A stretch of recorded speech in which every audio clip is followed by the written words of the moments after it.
কৰিছোঁ ধুবুৰী সংসদীয় সমষ্টিৰ পৰা ভাৰতৰ ভিতৰতে অভিলেখ ভোটৰ ব্যৱধানত বিজয়ী ৰকিবুল হুছেইন ডাঙৰীয়া।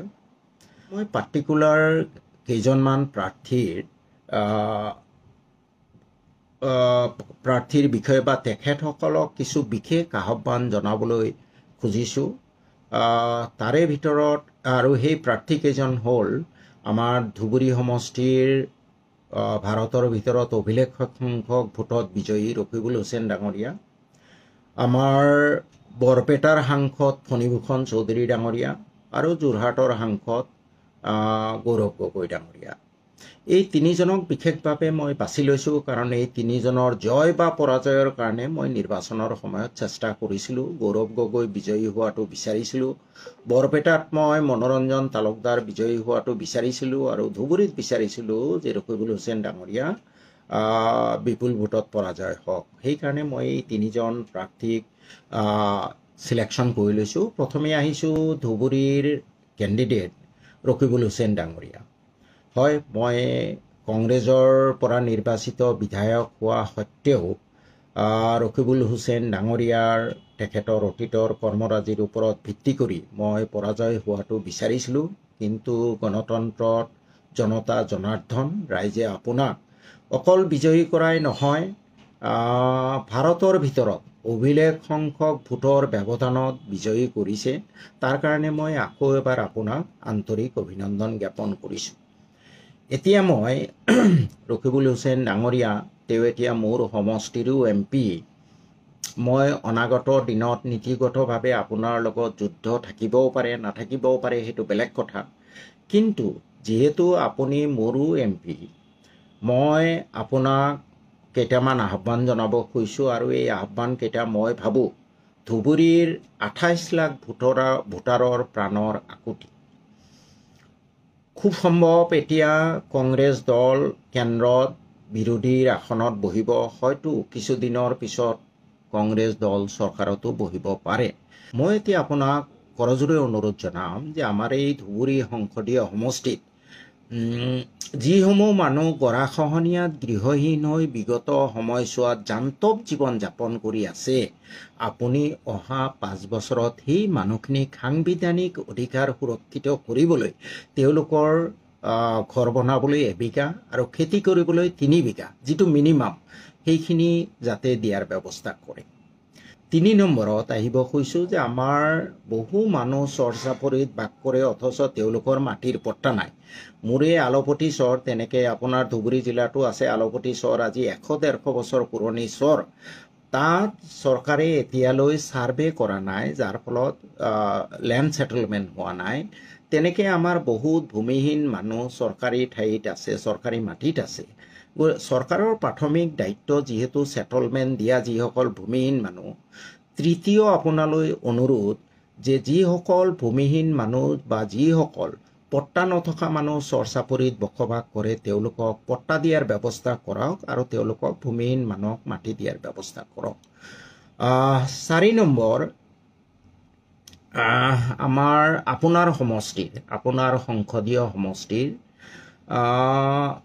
আজি উজনি অসমত হয় যথেষ্ট উন্নতি হৈছে, ভাল পাইছোঁ আমি। উজনি অসম আমাৰ অসমৰে এটা পাৰ্ট, উজনি অসমৰো উন্নতি হ'ব লাগে। কিন্তু আমাৰ এই দুৰ্ভাগ্য, আমাৰ নামনি অসমত সেইধৰণে উন্নয়নবোৰ হোৱা নাই। আপোনাৰ ধুবুৰী সংসদীয় সমষ্টিৰ যোগাযোগ ব্যৱস্থাৰ ক্ষেত্ৰত যথেষ্ট পয়া লগা। তাৰে এটা প্ৰধান ৰাস্তা হ'ল, প্ৰধান সমস্যা হ'ল যে কাবাইতাৰীৰ পৰা ব্ৰহ্মপুত্ৰ নদীৰ পাৰে পাৰে মথাউৰিৰ ওপৰেৰে একেবাৰে আমিনগাঁৱলৈ এই ৰাস্তাটুকুৰাক এই ঠাইটুকুৰাক নেশ্যনেল হাইৱে হিচাপে ঘোষণা কৰা আৰু নেশ্যনেল হাইৱে হিচাপে নিৰ্মাণ কৰা। আপোনাক মই জনাব খোজোঁ যে 2018 চনত আমি প্ৰায় 7জন MLA আৰু তেতিয়াৰ সাংসদে মিলি, সৰ্বানন্দ সোণোৱাল ডাঙৰীয়া মুখ্যমন্ত্ৰী আছিলে, আমি এটা মেমৰেণ্ডাম দিছিলোঁ আৰু তেতিয়াৰ মুখ্যমন্ত্ৰীয়ে এই বিষয়ত খুব পজিটিভ নোট এটা তেতিয়াৰ গড়কাপ্তানী মন্ত্ৰী নীতিন গাডকাৰী চাহাবলৈ দিছিলে আৰু নীতিন গাডকাৰীক আমি কেইজনমান বিধায়কে লগ কৰোঁতেও তেখেতে কামটো কৰিম বুলি কৈছিলে। কিন্তু পিছত কিছু ৰাজনৈতিক চক্ৰান্তৰ কাৰণে সেই কামটো হোৱা নাই মই আপোনাক অনুৰোধ কৰিম যে কাবাইতাৰীৰ পৰা আমিনগাঁৱলৈ ব্ৰহ্মপুত্ৰ নদীৰ পাৰে পাৰে মথাউৰিটো নেশ্যনেল হাইৱে হিচাপে ঘোষণা কৰাৰ ব্যৱস্থা কৰক আৰু তেতিয়া কি হ'ব যোগাযোগৰ ক্ষেত্ৰত আমাৰ গুৱাহাটীলৈ প্ৰায় 130 কিলোমিটাৰ ৰাস্তা কমি যাব আৰু তাৰ লগতে আমাৰ নদীৰ গৰাখহনীয়া একেবাৰে পাৰ্মানেণ্টলি স্থায়ীভাৱে প্ৰটেকশ্যন হ'ব গতিকে এইটো 4 নম্বৰ 5 নম্বৰ আপোনাৰ সংসদীয় সমষ্টিৰ আপুনি ইলেকশ্যনৰ নিৰ্বাচনী প্ৰচাৰ চলাওঁতে নিশ্চয় দেখিছে যে বাগবৰৰ চৰাঞ্চলত 7টা পঞ্চায়ত আছে তাত 140 কিলোমিটাৰ ৰাস্তা পকী হৈছে 40খন RCC ব্ৰিজ হৈছে কিন্তু এতিয়ালৈ কমিউনিকেশ্যন গেপ হৈ আছে কাৰণ জলজলি নদীৰ ওপৰত আমাৰ বাগমাৰা চিমলিতলা কদমতলা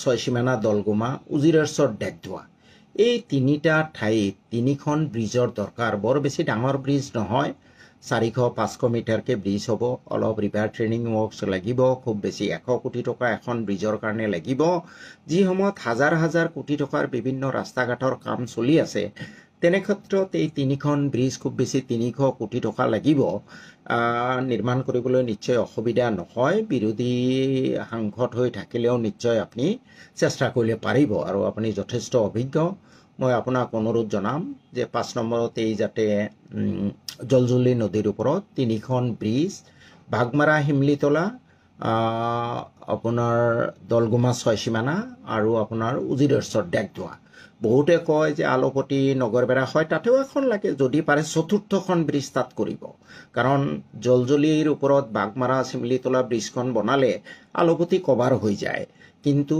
কদমতলা কভাৰ নহয় সেইকাৰণে তাত দলগুমা ছয়সীমানা এখন ব্ৰিজ লাগে ঠিক তেনেদৰে উজিৰেশ্বৰ কভাৰ নহয় মিনিমাম 3খন ব্ৰিজ বনালে মোটামুটি চহৰ এৰিয়া মূল ভূখণ্ডৰ লগত কানেক্টেড হ'ব গতিকে এইটো 5 নম্বৰ আৰু 6 নম্বৰ আপুনি জানে যে আপুনি মাইনৰিটি মন্ত্ৰীও আছিলে যে আপোনাৰ ডিপাৰ্টমেণ্টৰ মাইনৰিটি বিভাগৰ এটা সাৰ্ভে মতে ধুবুৰীৰ চৰাঞ্চলৰ সাক্ষৰতাৰ হাৰ মাত্ৰ 14% আজি হয়তো 18 বা 20% হৈছে ঠিক তেনেকে বৰপেটাৰ চৰাঞ্চলৰ সাক্ষৰতাৰ হাৰ হ'ল মাত্ৰ 17%।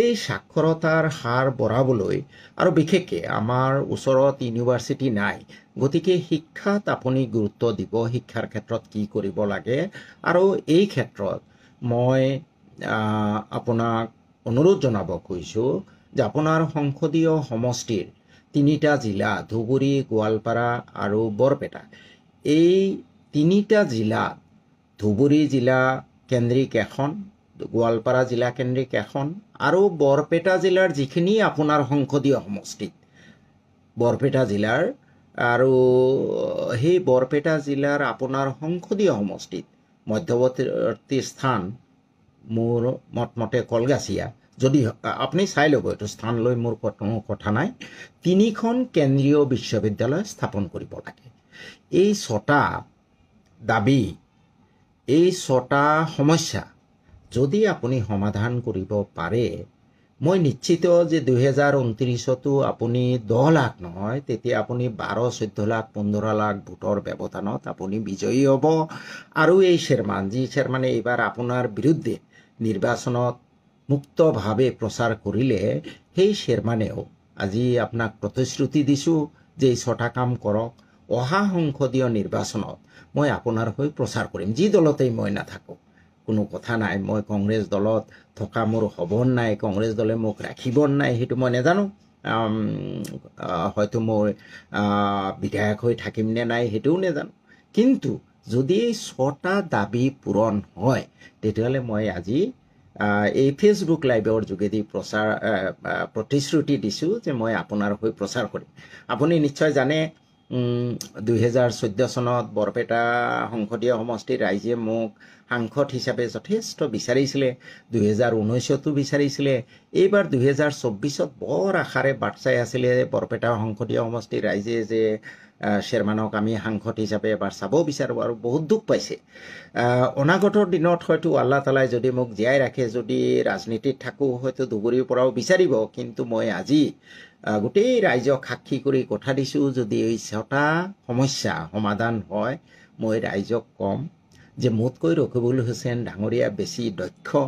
মই সংসদত গ'লেই 6টা কাম কৰিলোহেঁতেন বা আৰু 2-4টা কৰিলোহেঁতেন। এইখিনি দেখোন ৰকিবুল হুছেইন ডাঙৰীয়াৰ দ্বাৰাই সমাধান হৈছে। গতিকে আপোনালোকে মোক আৰু দিল্লীলৈ নপঠিয়াব, মই দিছপুৰতে থাকিম। ৰকিবুল হুছেইনকে আপোনালোকে আকৌ 27 লাখৰ ভিতৰত 20 লাখ 22 লাখ দি বিজয়ী কৰক। আৰু যদি কংগ্ৰেছ দল পাৱাৰত আহে, এতিয়াও সম্ভাৱনা আছে, মইতো যথেষ্ট আশাবাদী যে এতিয়া লগে লগে নহ'লেও অন্তত 6 মাহ, 1 বছৰ, 1.5 বছৰ পিছত হ'লেও কংগ্ৰেছ দল পাৱাৰত আহিব, ইণ্ডিয়া পাৱাৰত আহিব। আৰু মই অত্যন্ত আত্মবিশ্বাসী যে যিহেতু আপুনি অভিলেখ সংখ্যক ভোটত বিজয়ী হৈছে গোটেই ভাৰতবৰ্ষৰ ভিতৰত, তেতিয়া আপুনি ইউনিয়ন মিনিষ্টাৰ হ'ব, কেবিনেট মিনিষ্টাৰ হ'ব। এইটো মই যথেষ্ট মোৰ মনে কৈ আছে। সেইকাৰণে মই তেনে ক্ষেত্ৰত আৰু 6টা সমস্যাৰ কথা উল্লেখ কৰিম। আপুনি বিৰোধী সাংসদ হৈ থাকিলেই 6টা মাত্ৰ।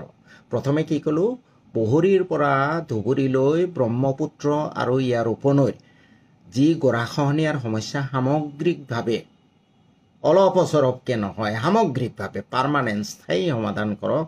ব্ৰহ্মপুত্ৰ আৰু ইয়াৰ উপনৈসমূহৰ গৰাখহনীয়াত যিসকল গৃহহীন হৈছে তেওঁলোকক অন্তত 1 বিঘা মাটি ঘৰ বনাবলৈ আৰু 3 বিঘা মাটি খেতি কৰিবলৈ চৰকাৰী নিয়ম মতে দিয়াৰ ব্যৱস্থা কৰি তেওঁলোকক সংস্থাপন দিয়ক। আৰু যিসকল মানুহ চৰ চাপৰিত বাস কৰে, যিসকল মানুহ অন্য জেগাত ভূমি নাই, চৰকাৰী ভূমিত বাস কৰে, তেওঁলোকক ভূমিৰ পট্টন দিয়াৰ কাৰণে ব্যৱস্থা কৰক। 3 নম্বৰ। 4 নম্বৰ, কাবাইতেৰীৰ পৰা আমিন গাঁৱলৈ ব্ৰহ্মপুত্ৰৰ নদীৰ পাৰে পাৰে হাইৱে হিচাপে ঘোষণা কৰক। জলজলিৰ ওপৰত 3খন দলং নিৰ্মাণ কৰক। আৰু ধুবুৰী, গোৱালপাৰা আৰু বৰপেটাত এখনকৈ কেন্দ্ৰীয় বিশ্ববিদ্যালয় স্থাপন কৰক। এই 6টা। 5 বছৰত 10 মাহ সময় পাব আপুনি এটা সমস্যা সমাধান কৰিবলৈ। মই ভাবোঁ আপুনি পাৰিব। চেষ্টাৰ বিপৰীতে একো নাই, চেষ্টাৰ অসাধ্য একো নাই। আপুনি চেষ্টা কৰিলে নিশ্চয় পাৰিব। ধুবুৰীৰ ৰাইজ ইমান ভোট দি আপোনাক বিজয়ী কৰিছে, তেওঁলোকে অন্তৰৰ পৰা দুৱা কৰিব। আপোনাক অকল MP বনোৱাই নহয়, আল্লাহ তালাই এই হাজাৰ হাজাৰ মানুহৰ দুখ মোচন কৰিলে আপোনাৰ ওপৰত ৰহমত নাজেল কৰিব। তেতিয়া এনেকুৱা 1000টা আজমল, 1000টা শ্বেৰমানে বিৰোধ কৰিলেও আপোনাৰ চুলি এডালো বেকা কৰিব নোৱাৰে।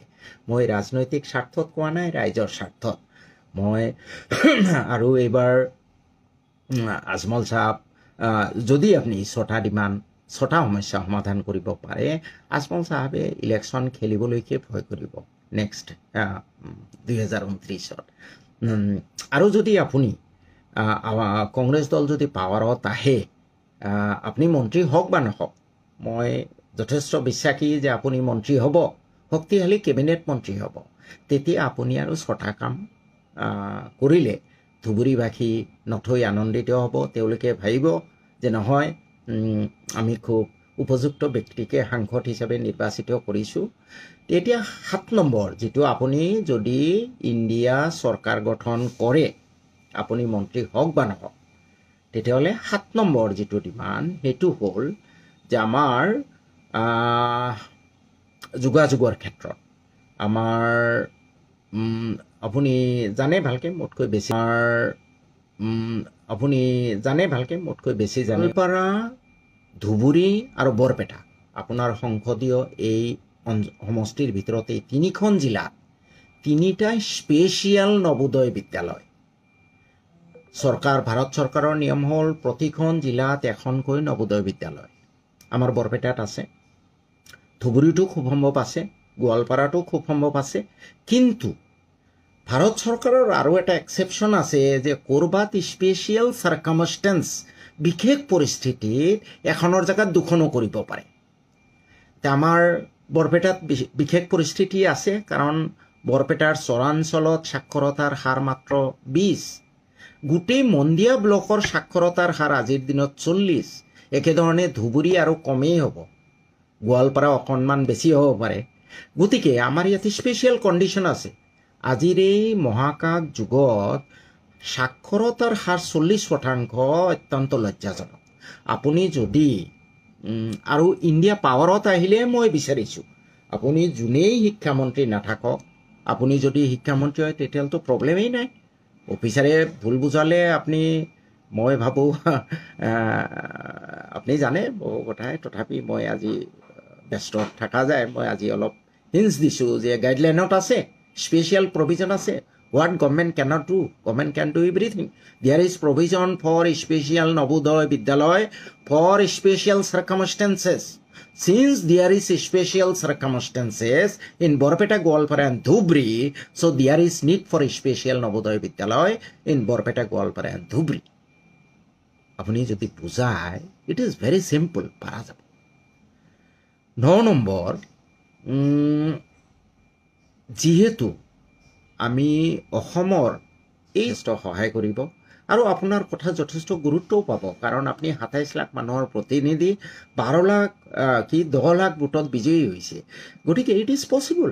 আৰু মই ইণ্ডিয়া পাৱাৰত আহিলেই কৰিব দিছোঁ, ইমান গধুৰ বোজা আপোনাক দিব খোজা নাই। 6টাহে দিছোঁ, আপুনি পাৱাৰত নাথাকিলে, ইণ্ডিয়া পাৱাৰত নাথাকিলে যদি ইণ্ডিয়া পাৱাৰত আহে প্ৰতিটো সমষ্টিত এটাকে model residential school in the line of Navodaya বিদ্যালয় কৰিব।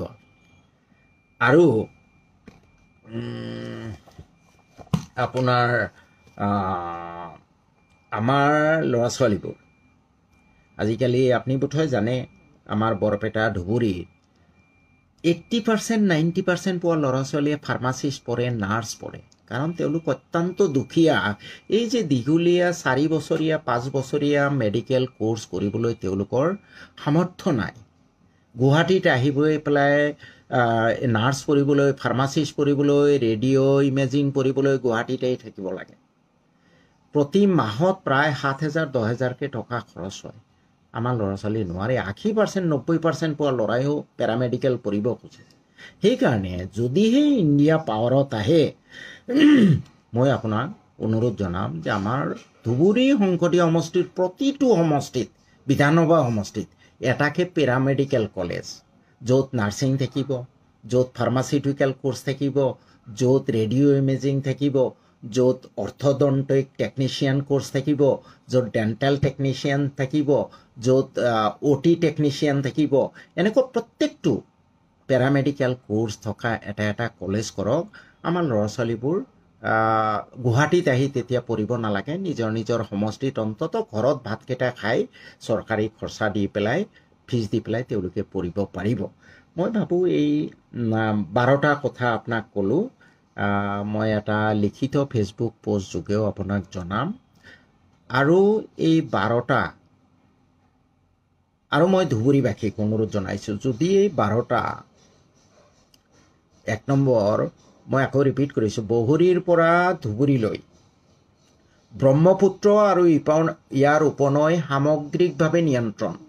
নাম্বাৰ 2, ব্ৰহ্মপুত্ৰ আৰু ইয়াৰ উপনৈৰ গৰাখহনীয়াত গৃহহীন মানুহক সংস্থাপন, এবিঘা ঘৰ বনাবলৈ 3 বিঘা খেতি কৰিবলৈ চৰকাৰী নিয়ম মতে। নেক্সট, চৰ চাপৰিৰ যিসকল মানুহে এতিয়াও পট্টা পোৱা নাই তেওঁলোকক পট্টা দিয়া, ভূমিহীন মানুহক ভূমি দিয়া। কাৰোবাৰ বেলেগ ঠাইত মাটি আছে কিন্তু চৰকাৰী মাটি দখল কৰিছে, এইখিনি উচ্ছেদ কৰক, কোনো আপত্তি নাই, কোনেও আপত্তি নকৰিব। নেক্সট, জলজুলিৰ ওপৰত 3খন দলং, কাবাইটাৰীৰ পৰা আমিনগাঁৱলৈ হাইৱে নদীৰ পাৰে পাৰে, আৰু বৰপেটা গোৱালপাৰা ধুবুৰীত 3খন চেণ্ট্ৰেল ইউনিভাৰ্চিটি। এই 6টা ডিমাণ্ড যদি ইণ্ডিয়া পাৱাৰত নাহে।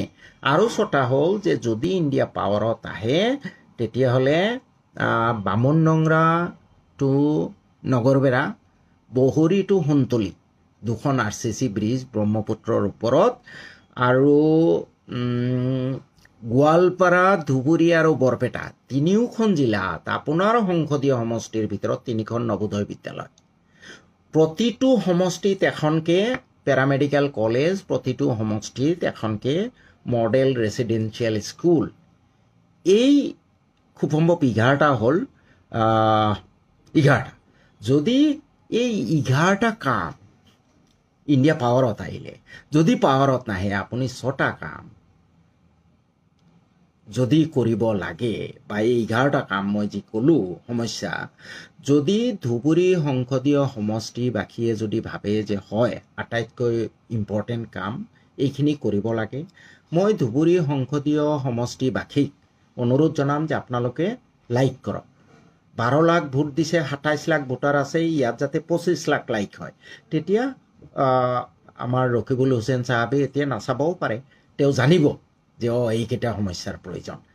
ৰাজনৈতিক সমস্যাই ধুবুৰীবাসী, আৰু এইটো সম্ভৱ, এইটো অসম্ভৱ নহয়। 6টা সমস্যাৰ কথা কৈছোঁ, বিৰোধী সাংসদ 10 মাহকে এটা সমস্যা। It is possible, very much possible.